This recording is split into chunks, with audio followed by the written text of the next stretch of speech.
தான் உனக்கு பொண்டாட்டி மாதிரி என்ன என்னையெல்லாம் நீ என்னன்னு கூட கேட்க மாட்டேன். வண்டி இருந்துச்சுன்னா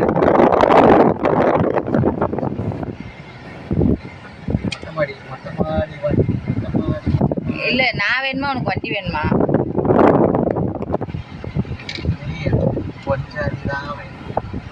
அப்படிலாம் இல்லை. கடவுள் வந்து 2 வரம் கேட்குறாரு. நான் வேணுமா உனக்கு இந்த வண்டி வேணுமாப்பான்னு கேட்காது. உனக்கு பொண்டாட்டி வேணுமா இந்த வண்டி வேணுமான்னு.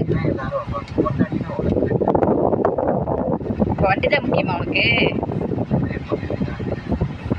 வண்டி முக்கியமா நான் முக்கியமா? பொய் சொல்லாத.